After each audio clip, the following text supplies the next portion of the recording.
바울은 2차 전도 여행을 마무리하고 수리아의 안디옥에서 대략 1년 남짓 머물렀습니다. 그리고 바로 3차 전도 여행을 출발했지요. 수리아의 안디옥에서 바울은 도보로 이 여정을 시작했는데 북서쪽으로 쭉 걸어가서 우리가 알고 있다시피 갈라디아의 남쪽 지방 그리고 축소된 그 옆에 부르기아 지역을 지나가게 되지요. 바로 그 지역에 세워진 여러 교회들을 방문해서 격려하고 위로하고 또 말씀을 가르치며 그들의 믿음을 견고하게 세워주면서 이제 3차 전도 여행을 이어가는 겁니다. 그래서 그 바울은 이제 어디를 향해서 가냐면 에베소를 향해서 가는 것이죠. 2차 전도 여행 끝 무렵에 잠시 에베소에 들려서 말씀을 전했을 때 회당의 유대인들이 더 오래 머물러서 우리에게 말씀을 가르쳐 주십시오 이렇게 요청했지만 바울은 하나님의 뜻을 앞서가지 않기 위해서 하나님의 뜻이라면 반드시 다시 오겠습니다 라고 약속을 하고 그 자리를 떠났었습니다. 이제 3차 전도 여행을 통해서 바울은 하나님의 뜻을 물었을 겁니다. 제가 그 약속을 지키기 위해 에베소로 가려고 하는데 이것이 하나님의 뜻입니까? 물었을 때 아마도 바울의 마음 안에 하나님의 허락하심을 느낄 수 있었던 것으로 여겨집니다. 하나님의 허락하심하에 이제 바울이 에베소로 가서 에베소에서 또 중요한 말씀 사역을 하게 되지요. 이제 오늘부터 에베소에서의 사역을 함께 보게 될 것입니다. 자, 먼저 19장 1절 함께 읽겠습니다. 시작. 아볼로가 고린도에 있을 때에 바울이 윗지방으로 다녀 에베소에 와서 어떤 제자들을 만나. 자, 잠시 앞의 시간이 또 요약이 되는데 에베소에서 사역을 하다가 그러니까 아볼로는 에베소에서 사역을 하다가 누구를 만나게 돼요? 브리스길라와 아굴라 부부를 만나게 되죠. 그래서 브리스길라와 아굴라 부부를 통해서 이 아볼로는 자신에게 부족했던 예수 그리스도에 대한 올바른 지식을 더 배우게 됩니다. 그러면서 그가 가지고 있던 성경적인 지식에 예수 그리스도를 아는 지식이 더해지면서 그의 복음의 메시지는 더 선명해졌고 더 확실해졌습니다. 이러한 온전한 어떤 예수 그리스도의 지식을 채운 이 아볼로는 이제 에베소의 사역을 마무리하고 에게해를 건너 바다를 건너 아가야 지방으로 건너가지요. 우리는 그것이 주된 중심 사역지가 고린도였을 것으로 확인을 했습니다. 에게해라고 하는 것은 여러분 지도에서 보셔서 알겠지만 소아시아 지역 서쪽 해변가에 위치한 에베소에 인접한 그리고 마게도냐 지역, 아가야 지역까지 품고 있는 바다를 에게해라고 합니다. 그 아래쪽, 그러니까 소아시아 지역의 남쪽과 오른쪽으로 지도에서는 좀 아래쪽이 잘렸지만 이스라엘 지역까지 품고 있는 바다가 지중해죠. 쉽게 얘기하면 지중해의 위쪽이 에게해다라고 생각을 하시면 됩니다. 그 에게해를 건너서 이제 아볼로는 아가야 지방의 고린도로 넘어갔고 그 이후에 이제 바울이 윗지방을 다녀서 여기서 윗지방은 조금 전에 언급했던 대로 갈라디아의 남쪽 지방과 바로 부르기아 지방을 거치는 이 지역을 말하는 겁니다. 이 윗지방을 거쳐서 이제 바울이 에베소에 도착을 하게 됩니다. 아볼로가 이제 떠난 이후에 바울이 도착하자 거기서 이제 누구를 만났다라고 성경이 기록하냐면 어떤 제자들을 만났다라고 합니다. 어떤 제자들. 자, 저자가 제자라는 표현을 썼어요. 그럼 이 제자는 누구를 믿는 자들을 의미할까요? 당연히 예수 그리스도를 믿는 자들을 의미하는 겁니다. 자, 그런데 한글 성경에서는 발견하기 좀 어려운 부분이지만 사도행전에서 항상 예수 그리스도의 제자들을 표현할 때는 언제나 제자라고 하는 헬라어 단어 앞에 정관사를 붙입니다. 그래서 그 제자가 돼요, 본래는. 그러니까 번역할 때는 그냥 그라는 표현을 잘 안 하고 제자라는 표현을 쓰지만 헬라 원문으로 들어가면 그 제자라고 항상 표현을 합니다. 관사를 붙여서. 그럼 오늘 이 본문에는 어떤 제자들의 관사가 붙어 있을까요? 붙어 있지 않을까요? 한글 성경으로는 발견하기 어렵죠. 붙어 있지 않습니다. 그렇다고 해서 예수 그리스도를 믿는 제자들이 아니라는 의미는 아닙니다. 아마도 저자가 지금 이 제자들을 표현할 때 관사를 붙이지 않은 이유는 아직 이 제자들이 예수 그리스도의 온전한 제자로 보기에는 조금 부족한 부분이 있기 때문에 그 부분을 좀 강조하기 위해서 아직 관사를 붙이지 않고 그냥 일반적으로 어떤 제자들 이렇게 표현한 것으로 여겨집니다. 그렇다면 이들이 왜 어떤 제자들로 표현이 됐는지는 뒤에 내용을 살펴보다 보면 이제 확인이 되겠죠. 차근차근 살펴볼 겁니다. 그 전에 먼저 한 가지 정리할 것이 있습니다. 이 어떤 제자들은 분명 예수 그리스도를 믿는 자들이면 분명한데 이들이 이 예수 그리스도에 대한 복음을 과연 누구에게 배운 것일까? 이 부분을 좀 점검하실 필요가 있는데 우리가 잠시 있다가 보게 될 2절과 3절을 보면 이 어떤 제자들은요, 부족한 것이 중요하게 두 가지가 있는데 첫 번째는 성령을 모르고 있다라고 성경이 기록을 하고 있고 두 번째는 요한의 세례만 알고 있다라고 기록을 해요. 성령을 모르고 요한의 세례만 안다. 이런 내용을 근거로 해서 학자들은 이들이 누구에게 복음을 배웠을까에 대한 세 가지 견해가 제시가 돼요. 첫 번째는 에베소에 왔던 아볼로, 이 아볼로에게 복음을 배운 제자들이었을 것이다. 이렇게 보는 것이 첫 번째 견해이고 두 번째는 세례 요한의 제자였을 것이다. 이렇게 봅니다. 세례 요한이 이제 예수님이 본격적인 공생의 사역을 시작하기 전에 순교를 당했는데 세례 요한이 순교한 이후에 그의 수많은 제자들이 전 세계로 흩어졌거든요. 그 흩어진 제자들 중에 에베소로 온 세례 요한의 제자들을 의미한다. 이렇게 보는 견해도 있습니다. 그리고 또 세 번째 견해는 뭐냐면 그 세례 요한의 제자의 제자들일 것이다. 그러니까 세례 요한의 제자들이 복음을 이곳 여러 세계에 가서 전했을 건데 그 제자들에 의해 복음을 받은 제자들일 것이다. 이렇게 보는 것이 세 번째 견해예요. 어느 견해가 옳다라고 단정하기는 좀 어렵지만 가장 가능성이 적은 견해는 첫 번째 견해입니다. 왜냐하면 아볼로가 에베소에 와서 복음을 전해서 제자가 생겼다면 아볼로가 브리스길라와 아굴라 부부에 의해서 더 온전하게 복음을 배웠잖아요. 그러면 자기의 제자들에게 그것을 가르치지 않고 아가의 지방으로 갔다라고 보긴 좀 어려울 거예요. 그렇기 때문에 아볼로의 제자들은 아니었을 것으로 여겨집니다. 그렇다면 이 바울이 만난 어떤 제자들은 세례 요한의 제자들이거나 아니면 세례 요한의 제자의 제자들일 텐데 어떤 것이 그래도 조금 더 올바르게 여겨지느냐? 세례 요한이 죽고 그의 제자들이 아직 다른 제자를 물론 다른 제자를 많이 키워냈겠지만 아직은 이들이 세월이 많이 흐른 것이 아니기 때문에 이 에베소에서 만난 이 제자들은 그래도 아직은 세례 요한의 제자들로 보는 것이 가장 자연스럽다라고 여겨집니다. 그래서 우리는 바울이 만난 이 제자들을 세례 요한의 제자들, 그러니까 세례 요한이 순교하고 나서 전 세계로 흩어졌을 때 에베소로 오게 된 일부 제자들로 우리는 일단 볼 것입니다. 이해되시죠? 자, 그러면 세례 요한의 제자들을 만나서 이제 바울이 그들과 대화를 하게 됩니다. 그 내용이 이제 2절과 3절이죠. 2절과 3절 함께 보겠습니다. 2절과 3절 시작. 이르되 너희가 믿을 때에 성령을 받았느냐? 이르되 아니라 우리는 성령이 계심도 듣지 못하였노라. 바울이 이르되 그러면 너희가 무슨 세례를 받았느냐? 대답하되 요한의 세례니라. 바울이 분명 이 어떤 제자들과 한동안 대화를 나눴을 겁니다. 근데 그 대화를 나누는 중에 바울이 뭔가 부족함을 느끼게 되는 거예요. 마치 브리스길라와 아글라가 회당에서 아볼로의 설교를 탁 듣는데 너무나 은혜가 됐잖아요. 근데 은혜는 너무나 크게 됐는데 그들도 아볼로의 설교에서 부족함을 발견하고 그에게 예수에 대한 하나님의 도를 바르게 전했던 것처럼 지금 바울도 이 어떤 제자들과 대화를 나누는 중에 너무나 중요한 것을 부족하다는 것을 느낀 거예요. 그래서 그들에게 이 부족한 부분을 가르치기 위해서 질문 하나를 던졌는데 그것이 바로 2절의 질문인 거예요. 너희가 믿을 때에 성령을 받았느냐?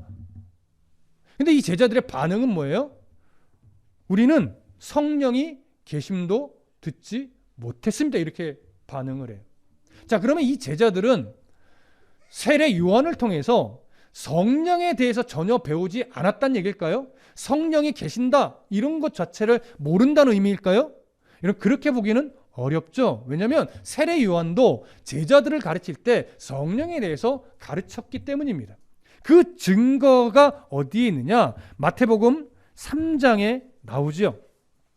마태복음 3장 아마도 11절일 거예요. 마태복음 3장 11절 한번 찾아볼까요? 마태복음 3장 11절.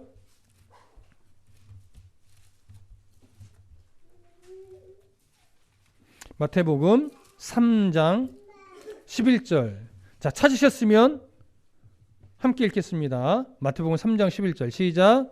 나는 너희로 회개하게 하기 위하여 물로 세례를 베풀거니와 내 뒤에 오시는 이는 나보다 능력이 많으시니 나는 그의 신을 들기도 감당하지 못하겠노라.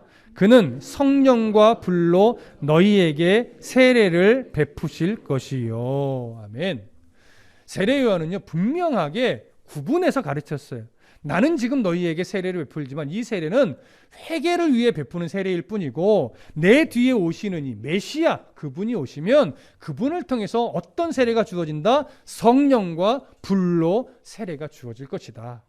그 성령과 불로 임하는 세례가 바로 우리가 조직신학적인 표현으로는 성령 세례다 이렇게 되는 겁니다. 그렇기 때문에 이 세례 요한의 세례와 이 성령의 세례는요 엄격하게 달라요. 세례 요한의 세례는요 구원에 이르는 세례가 아니죠. 예수 그리스도 메시아로 오신 예수 그리스도를 영접하게 하는 세례예요.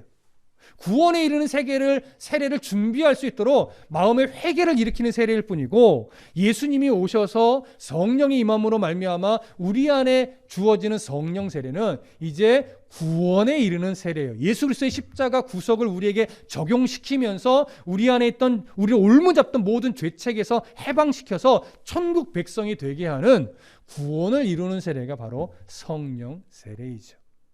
세례 요한이 가르쳤던 것도 바로 너희가 지금 회개를 베푸는 세례를 나를 통해서 받았지만 이제 곧 메시아가 오시면 그 메시아를 믿음으로 영접함으로 말미암아 성령과 불로 임하는 세례를 받게 될 것이다. 이걸 가르쳐 왔던 거예요. 그렇기 때문에 지금 이 어떤 제자들이 우리는 성령이 있다는 것도 듣지 못했습니다. 이 말은요 성령에 대해서 모른다라고 하는 의미가 아니라 세례 요한께서 말씀하셨던 이제 성령과 불로 임하는 세례가 올 것이다라고 했던 그 말씀이 우리는 알고 있지만 아직 그 성령이 임했는지에 대해서는 아직 모르고 있습니다. 그 의미로 말을 한 것이죠. 이해되시죠? 그러니까 지금 세례 요한의 제자들은 어느 시대를 아직 살고 있는 거냐면 세례 요한이 예수님을 만났을 때 그리고 세례를 베풀었잖아요. 이런 그때가 어느 시점이냐면 아직 예수님이 공생애의 사역을 본격적으로 시작하기 전이에요. 그러니까 구속을 위해서 붙잡혀 고난받고 십자가에 달리시고 그 다음에 죽으시고 부활하시고 승천하신 요 사역이 시작되기 전. 그러니까 세례 요한은 그때까지만 알아요. 그래서 공생의 사역을 시작하기 전에 세례 요한은 어떻게 돼요? 죽죠. 순교를 하게 되죠. 하지만 세례 요한은 그 예수의 사역을 보지 못하고 죽었는데 이 제자들은요 아직 딱 거기까지인 거예요. 알고 있는 것이. 그러니까 예수님이 그리스도인지 예수님이 대속을 완성하셨는지 이것에 대한 지식이 아직 없는, 그러니까 어떻게 보면 세례 요한처럼 구약시대 마렵을 지금 살고 있는 것과 똑같은 거예요. 이미 예수님으로 인해서 신약시대가 시작이 됐는데 그 신약시대가 시작되었음에도 불구하고 이들은 여전히 예수에 대해서 모르니까 구약시대 마렵을 이들은 살아가고 있는 중인 거죠. 그것을 일깨우기 위해서 물은 거예요. 너희가 믿을 때의 성령을 받았느냐? 그랬더니 이 제자들은 아직 우리는 성령이 임하셨다는 것을 모릅니다. 이렇게 반응한 것이죠. 자, 무슨 의미인지 이해되시죠? 여기서 우리가 한 가지만 정리하고 넘어갈 거예요. 너희가 믿을 때의 성령을 받았느냐? 이 부분을 헬라어로 보면요 크게 대표되는 동사가 두 가지인데 처음에 믿을 때, 믿는다 이 동사가 있어요. 이거 부정과거 과거형이거든요. 그리고 또 하나 성령을 받았느냐? 이것도 동사예요. 이것도 부정과거 동사입니다. 둘 다 과거형인데 주동사가 뭐냐면 성령을 받았느냐예요. 성령을 받았느냐가 주된 동사이고 그 앞에 믿는다라고 하는 것은 문법적으로 보면 주동사보다 시제가 하나 앞선 과거예요. 그러니까 주동사보다 앞에 일어나는 일이죠. 그러니까 이걸 그냥 문법적인 의미로만 해석하면 어떻게 되냐면 너희가 믿은 후에 성령을 받았느냐 이런 의미가 돼요. 근데 이런 의미로 약간 오순절 계통의 신학에서는요, 장로교 계통의 신학과 약간 다른 이해를 갖고 있는데, 오순절 계통은 믿은 후에 성령을 받았느냐라고 이해를 하면서 예수 그리스도를 믿는 것과 나중에 성령의 세례를 받는 것을 시간적으로 분리시켜요. 그래서 믿고 난 이후에 성령 세례를 받아야 한다 이렇게 되는 거죠. 하지만 장로교 신학은 믿는다는 것과 성령의 세례를 받는다는 것이 논리적으로는 시간에 어떤 앞선 것처럼 보이지만 실제적으로 동시에 일어나는 일로 보는 거예요. 거기서 약간의 차이가 있습니다. 이것이 뭐 천국과 지옥을 가르는 그런 심각한 문제는 아니지만 성령에 대한 이해를 하는 데서 약간의 차이점이 생겨요. 그래서 오순절 계통의 예전에는 이것이 약간 어떻게까지 좀 강조가 됐냐면 예수를 믿었어. 그 다음에 어떻게 되느냐? 이제 성령의 세례를 받아야 되는데 성령의 세례는 어떤 식으로 드러나느냐? 방언이라든가 예언이라든가 이렇게 은사의 형태로 드러나 이렇게 좀 강조를 하게 됐어요. 근데 이것이 뭐 전혀 틀린 것은 아니지만 이것이 갖고 있는 약점이 뭐냐면, 그러니까 단점이 뭐냐면 성령의 은사를 받은 것이 성령 세례와 연결을 하다 보니까 은사를 받은 자와 은사를 받지 못한 자들에 대한 이 구분을 신앙의 수준처럼 보게 돼요. 그래서 성령의 은사를 받은 자는 신앙의 수준이 높은 사람, 아직 어떤 방언이나 예언이나 이런 은사를 못 받은 사람은 신앙의 수준이 낮은 사람, 이렇게 구별을 하는 위험성이 생기고, 이것이 좀 과한 쪽에서는 성령의 은사를 받지 못한 사람은 아직 구원에 이르지 못한 것처럼 여기기도 했었어요. 하지만 장로교 신학은 그렇게 가지는 않았죠. 성령의 세례와 어떤 예수를 믿는다는 것이 동시에 일어나는 것으로 바라봤습니다. 그래서 은사라고 하는 것은 뭐냐? 구원과 연결이 되는 것이 아니고 성령의 세례를 받아 구원의 백성이 된 사람들이 하나님께서 뜻을 두고 어떤 구원의 확신이 필요하거나 아니면 하나님이 어떤 역사를 위해서 이 사람에게 있던 성령의 은사를 경험하게 해줄 필요가 있을 때 하나님이 허락하시는 걸로. 그래서 이것은 신앙의 수준과는 상관없이 하나님 필요에 따라 필요한 자에게 주시는 하나의 은혜로 이해하는 것이 이제 장로교 신학의 바라보는 관점이죠, 시선이죠. 그래서 이 오늘 본문을 오늘 3절, 2절에서 너희가 믿을 때의 성령을 받았느냐를 어떻게 봐야 되느냐. 문법적으로 보면요, 지금 말씀드린 해석은 믿은 후에 성령을 받았느냐로 해석하는 게 맞기는 하지만 문법적으로 이 주동사가 성령을 받았느냐라고 말씀드렸죠. 그 다음에 그에 되는 부수적인 동사가 이제 믿을 때 믿는다라고 하는 건데, 이것이 둘 다 과거형인데 시간적 간격이 있는 앞선 과거가 아니고 시간적 간격이 없이 논리적인 순서로서의 과거예요. 그래서 믿는다는 것과 성령 세례를 받는다는 것은 실제로는 문법상으로 봐도 시간적 간격이 없는 의미예요. 동시에 일어나는 것으로 보는 것이 맞습니다. 그래서 우리는 이 2절에 너희가 믿을 때의 성령을 받았느냐를 시간적 간격으로 보지 않고 동시에 일어나는 일로 볼 것이고요. 그럼 바울이 왜 이런 질문을 했느냐, 이게 중요하겠죠. 바울이 너희가 믿을 때의 성령을 받았느냐 이렇게 질문한 이유가 뭐냐면 그들과 바울이 대화를 했어요. 믿음의 대화를 하다 보니까 바울이 뭔가 부족함을 느끼는데 뭘 느끼냐면, 야, 너희가 예수를 믿는다는 건 알겠다. 그런데 이상하게 너희와 대화를 하다 보니까 너희가 예수를 믿는다고 하는 너희들의 모습에서 성령이 내주하고 있는 모습, 성령이 함께 동행하고 있는 모습이 보이지 않는다. 이걸 일깨워주고 싶었던 거예요. 그래서 이런 질문을 하게 된 겁니다. 너희가 믿을 때에 성령을 받았느냐? 너희가 예수를 믿고는 있는데 성령이 함께 하시는 흔적이 없는데 이게 어찌 된 일이냐? 이렇게 묻는 거죠. 그랬더니 그들의 반응이 뭐예요? 2절 끝머리 있는 것처럼 우리는 성령의 계심도 듣지 못하였습니다. 이런 반응이 있는 거죠. 그러니까 바울이 이제 정확하게 하는 거죠. 아, 이들이 아직 예수 그리스도의 공생의 사역과 십자가의 죽음과 부활, 그리고 승천하시면서 약속했던 그 보혜사 성령이 오순절에 예루살렘에서 임했다고 하는 사실을 모르고 있구나. 이걸 바울이 이제 정확하게 진단을 하게 된 거예요. 그래서 한 가지를 더 묻죠. 3절. 바울이 이르되 그러면 너희가 무슨 세례를 받았느냐? 그들이 대답하되 요한의 세례입니다. 그러니까 이제 정확한 진단이 나오죠. 아, 이들이 어느 때까지만 딱 알고 있구나. 이걸 이해된 거예요. 어느 때까지만 알고 있는 거예요? 세례 요한이 예수님을 처음 만났을 때, 아, 그때까지로 이들의 이 지식이 멈춰 있구나. 이걸 이제 알게 된 거예요. 아, 회개에 이르는 세례까지만 받고 이제 성령의 세례는 아직 받지 못한 상태구나. 이걸 알고 나서 이제 이들을 가르쳤을 거예요. 그래서 그것이 4절과 5절입니다. 함께 보실까요? 19장 4절과 5절 함께 읽겠습니다. 시작. 바울이 이르되 요한이 회개의 세례를 베풀며 백성에게 말하되 내 뒤에 오시는 이를 믿으라 하였으니 이는 곧 예수라 하거늘 그들이 듣고 주 예수의 이름으로 세례를 받으니. 무슨 의미입니까? 그들과 대화를 통해서 이들이 어디까지의 지식에 멈춰 있는지를 깨닫고 나서 바울이 이제 그들에게 알려준 거예요. 무엇을요?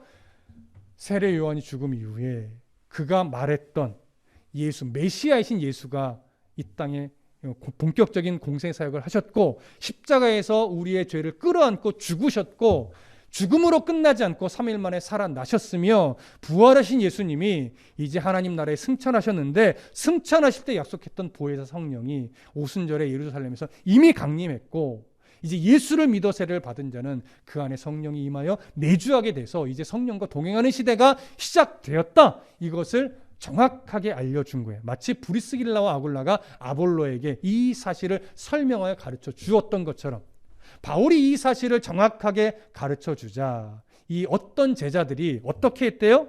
5절에 그들이 듣고 주 예수의 이름으로 세례를 받았다라고 합니다. 자, 무슨 의미예요? 바울의 이 설명을 그들이 인정했다는 얘기예요. 예수가 그리스도로서 이 땅에 와서 공생의 사역을 하셨고 부활하셨고 승천하셨고 다시 오실 것을 약속하셨으며 성령께서 이미 임하여 우리에게 성령 세례를 이미 주셨다라고 하는 사실을 이들이 인정했다는 얘기예요. 그러고서 바울에게 뭘 받았어요? 세례를 받았어요. 그러니까 세례를 받았다는 것이 이제 분명한 신앙 고백을 했다는 얘기예요. 바울은 그 신앙 고백을 인정하여 물세례를 베푼 거예요. 하지만 물세례를 베풀 때 뭐가 동시에 임해요? 성령의 세례가 동시에 임한 겁니다. 이 장면은 마치 예루살렘에서 일어났던 오순절 성령 강림의 역사가 에베소에서도 일어난 것과 같이 축소된 모습과 똑같아요. 그래서 학자들은 이 에베소에서 일어난 성령의 세례를 에베소의 오순절이다 이렇게도 부릅니다. 이유는 뭐냐면 이 모습이 단순하게 에베소에서도 성령의 세례가 일어났어 이것만을 의미하는 것이 아니라 하나님께서 이제 이방인들을 향한 구원의 역사를 본격적으로 시작하신다라고 하는 하나의 증거로서 제시되는 모습이기 때문에 에베소의 오순절이다 이렇게도 부르는 겁니다. 자, 이해되시죠? 자, 그래서 하나님께서요 에베소에서 성령 강림이 임하실 때 가시적인 증거를 보여주셔요. 그게 바로 6절과 7절입니다. 함께 읽겠습니다. 시작. 바울이 그들에게 안수하매 성령이 그들에게 임하심으로 방언도 하고 예언도 하니 모두 12사람쯤 되니라. 바울이요 이들에게 세례를 베풀고 그 다음에 안수했어요. 안수했더니 어떤 역사가 일어났어요? 안수받은 자들이 방언도 하고 예언도 하는 일이 일어났어요. 여기서 이제 우리가 한 가지 잘 정리해야 될 것이 뭐냐면 바울이 이들에게 행한 안수가 성령의 은사를 받게 하기 위한 안수였는가? 라고 질문을 한다면 그것은 아니다라고 하는 거예요. 이걸 자꾸 공식화하려는 이야기들이 가끔 나와요. 공식화하려고 하시는 분들이. 바울이 이들에게 세례를 베풀고 안수한 것은 세례식의 한 부분으로서 이들이 신앙 고백한 것이 너무나 귀하기 때문에 축복하는 차원에서 안수 기도까지 해준 것뿐이에요. 그럴 때 하나님이 이들의 신앙 고백을 기쁘게 받으시고 이들을 구원하셨다라고 하는 증거로서 가시적인 증거로서 방언도 하고 예언도 하는 모습을 허락하신 겁니다. 이건 한시적인 거예요. 마치 어느 때처럼 예루살렘에서 성령 강림이 임했을 때 많은 이들이 방언을 하고 예언을 했던 모습처럼. 그래서 에베소의 오순절이다 이렇게 부르는 거예요. 무슨 말씀 이해되시죠? 자, 이렇게 이들이 세례를 받고 안수를 받자 이들의 신앙 고백과 이들의 회심을 하나님이 기뻐하셨고 그 증거로 이제 방언과 예언을 허락하셨습니다. 이렇게 성령의 세례를 받은 이들이 몇 명이래요? 모두 12사람쯤 되었대요. 여러분 쯤이란 표현을 잘 보셔야 됩니다. 왜 굳이 12사람이더라 이렇게 말하지 않고 12사람쯤이라고 표현한 걸까요? 숫자가 별로 중요하지 않다라고 하는 거예요. 왜냐하면 가끔요 이 구절을 근거로 해서 자꾸 12제자와 이 숫자를 연결해서 상징적 의미를 자꾸 풀어가려고 하는 분들이 가끔 생기고 또 이 12명을 12지파와 연결해서 뭔가 좀 여기에 막 거대한 의미를 두며 설교하는 분들이 가끔 생기는데 여러분 여기에 숫자에는 별로 의미가 없습니다. 숫자에 강조점을 두실 필요가 없어요. 그래서 12사람쯤 되었더라 이렇게 기록을 하는 겁니다. 자, 그러면 이렇게 성령의 세례를 받은 제자들 이들은 이제 진짜 그 제자들이 된 거죠. 예수 그리스도의 제자들이 된 거예요. 그렇다면 이제 이렇게 성령의 세례를 받은 이 제자들은 어떤 삶을 살아가야 할까요? 바로 성령 충만의 삶을 살아가야 하는 것이죠. 성령의 세례를 받은 이들이 이제 성령 충만의 삶을 살아가야 하는 것이 마땅한데 여러분 그렇다면 성령의 충만한 삶이란 무엇일까요? 성령의 세례를 받고 마음이 막 뜨거워져서 뭐든 다 할 수 있을 것 같은 그 뜨거움으로 막 교회 오면 막 봉사하고 섬기고 헌신하고 이런 것이 성령 충만한 삶일까요? 아니면 날마다 기도원에 올라가서 주여 주여 부르짖고 예전에 어른들 말씀하셨듯이 그냥 산에 올라가서 소나무 뿌리 하나 뽑고 내려오는 것 이것이 성령 충만일까요? 성령 충만의 하나의 모습일 수는 있습니다. 그러나 그것이 성령 충만은 아니에요. 성령 충만이란 뭐냐? 예수 그리스도를 믿어 신앙 고백을 하고 구원의 백성이 된 이후에 주님이 나를 부르실 때까지 그 삶 속에서 하나님을 잊지 않고 하나님을 신뢰하며 변함없이 성도의 삶을 살아가는 것. 여러분 이것이 성령 충만의 본질이에요, 여러분. 그래서 우리의 삶 속에 부족하고 연약하지만 갈라디아서 5장에 있는 말씀처럼 성령이 우리의 삶을 통해 맺혀가시는 열매, 사랑과 희락과 화평과 온유와 충성과 절제와 인내와 뭐 이런 유의 흔적들이 우리들의 삶에 나타나는 거예요. 그리스도인다운 삶의 흔적들, 그것을 흔적이 나타나도록 우리가 일상의 삶 속에서 치열한 믿음의 삶을 살아내는 것, 묵직하게 살아내는 것, 흔들림 없이 살아내는 것, 이것이 진짜 성령 충만의 삶의 본질이고 이 성령 충만의 삶은 그렇기 때문에 무엇과 떨어질 수 없어요? 하나님을 아는 지식과 떨어질 수가 없어요. 하나님을 바르게 알아야 나의 삶을 해석해낼 수 있고 나의 삶을 바르게 해석해낼 수 있어야 절망이나 원망이나 불평에 사로잡히지 않을 수 있어요. 왜? 상황에 안 속으니까. 상황은요 우리를 속여요. 여러분 잘 보십시오. 여러분들도 청년의 시절이 있었잖아요. 물론 이제 성인이 돼서 늦게 예수를 믿은 분들은 뭐 청년의 때의 교회 생활은 없었겠지만 그래도 신앙을 시작하고 하나님의 은혜의 삶을 살기 시작할 때 보면 교회 안에 한때 뜨거웠던 사람이 많아요. 한때. 여러분 그때 우리는 순수할 때 이렇게 어떻게 저렇게 살 수 있을까? 나도 저렇게 뜨겁게 신앙생활할 수 있으면 너무 좋겠다라는 마음을 품기도 하는데 세월이 좀 지나잖아요. 그 사람이 여전히 그 뜨거운 막 헌신적인 불타는 신앙을 갖고 살아가느냐? 사실 별로 없습니다. 여러분 신앙이라고 하는 것이 주님 나를 부르실 그때까지 뜨거움을 갖고 살아가는 것이 저는 신앙이라고 보지 않습니다. 그것도 신앙의 한 부분일 뿐이죠. 신앙이란 뭐냐? 나의 삶의 주인이 하나님이심을 인정하며 주님 부르실 그때까지 의연하게 살아내는 것. 이것이 진짜 신앙이에요. 요동함이 없이 흔들리지 않고 하나님 나를 부르실 때까지 주님을 신뢰하며 한 걸음씩 한 걸음씩 한 걸음씩 한 걸음씩 살아내는 것, 이게 진짜 신앙이고 이것이 진짜 성령 충만이에요. 성령 충만. 근데 그 성령 충만한 삶이 때로는 내가 환경 때문에 상황 때문에 이렇게 나약해질 때가 있잖아요. 그때 하나님이 한 번씩은 나의 신앙을 다시 일으키기 위해서 어떤 뜨거운 현상들을 주기도 할 뿐이지, 여러분 항상 뜨거운 신앙을 갖고 수십 년을 주님 부르실 때까지 살아가기는 여러분 쉽지 않아요.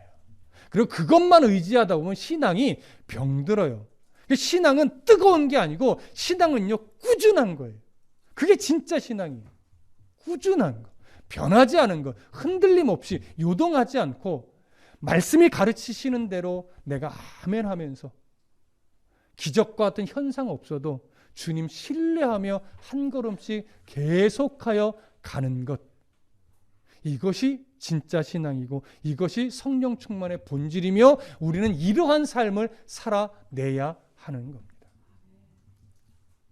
세상은 계속해서 우리를 속이려고 할 겁니다.